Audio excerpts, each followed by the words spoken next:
Ever since, the Middle East has always been a place of political instability. Having an abundance of natural resources has always empowered leaders who did nothing but neglect the people of the region. With that came a great deal of restrictive political attempts, economical hardships, and no form of free speech, further allowing no one but the people to be victimized.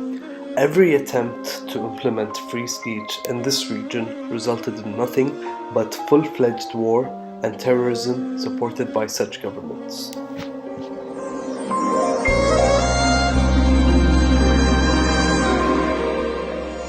Ben Ali in Tunisia, Mubarak in Egypt, Gaddafi in Libya, Saddam Hussein in Iraq, Al-Assad in Syria, and Abdullah Saleh in Yemen had all stayed in power for decades.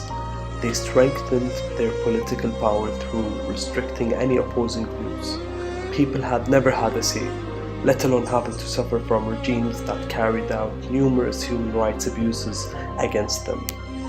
Their regimes were restrictive when it came to human rights. Authorities had always spied on citizens. Formations of political organizations were always banned, and any political behavior or activity was immediately stopped when it was taking place. Places like Syria had media and internet usage monitored and often controlled. Cases of having elections being unfair had always existed. These authoritarian regimes brought about conditions that frustrated citizens, especially the youth. Liberté collective, ما عندناش la liberté individuelle. مازال l'État un État islamiste, voilà, c'est un État musulman plutôt. Du coup, ما كاينش les droits, les libertés individuelles plutôt. On peut pas jouir de sa liberté de conscience, de sa liberté de croyance et de religion. So Bashar, who was then studying ophthalmology in London, was hurriedly brought back to Syria and put through a rapid course in the army and in governments and so forth. And still he was very young when his father died in 2000, so they had to change the constitution, which said that somebody had to be 40 years old to be president, and to allow him to become president at 34.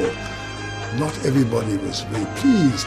The vice president who served after that for many, many years, Abdulaziz, was particularly miffed, and he moved into opposition shortly afterwards. Gaddafi's son, Saif, had a PhD from the London School of Economics, so there was some hope that this was a more moderate man, a more civilized man. However, just as Gaddafi was saying, I'll go down to the last drop of my blood, his son was saying, we'll go down to the last bullet, and in the end, blood will out. نرجع الحرب الأهلية بتاع 1936 نقتل بعض في شوارع.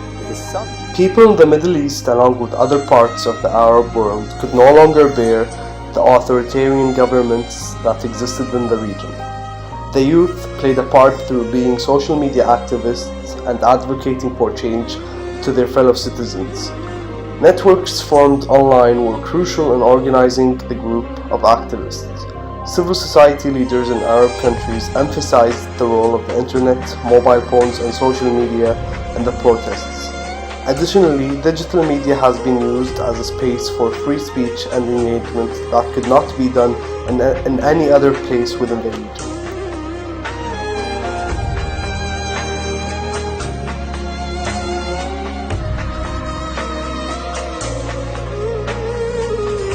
January 3rd, we went to the streets, demanding dignity, freedom, and life worth living.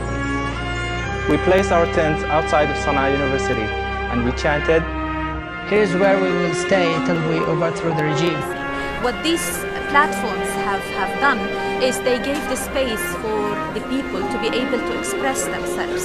Gave them this, what we call in academia, this new public sphere, if you want to call it, where they were able to communicate with each other and communicate with other people, spreading information about, the kind of oppression they were living under. Social media influenced a wave of positive political change.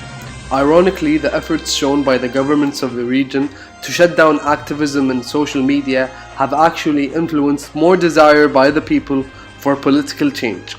Social media activists who were stopped by their governments went to protest in the streets when they could no longer bear the disruption in social media platforms. Middle Eastern governments now take a hostile position in restricting media platforms which citizens use to organize against them. According to Twitter's most recent transparency report, Turkey, for example, has made 805 requests to Twitter to delete certain tweets since 2012. Some countries neighboring the Middle East, like Egypt, have shut down Facebook's free basic service, which had offered people with complimentary internet usage for mobile apps during the revolution in 2000. غير كده كمان إضافي الضباط في الشارع كله ظابط يشوفني عملتوا ثورة بقيتوا زي تونس خلي الفيسبوك ينفعكم. Different views exist on whether social media did in fact influence Arab movements against their oppressive leaders or not. Regardless of the case, it indeed played a supporting factor. Social media activists in these rebellious movements have achieved their goals. Not only did they use such platforms to initiate one of the largest anti-government movements in the region, but also leaders were overthrown. Other leaders who did not resign acknowledged that social media was a platform not to be underestimated. It was criticized by the European Union as a step back for media freedom. But as he mocked Twitter at a public rally, the Prime Minister said the international community can say this or that because he doesn't care at all. I ask for forgiveness from all my people, men and women, for any shortcomings during my 33-year-long rule. I apologize to all Yemeni people, men and women. I will go to the United States for treatment and will then return as head of the General People's Congress Party and announce Abdul Rabu Mansur Hadi as a president after February 21st,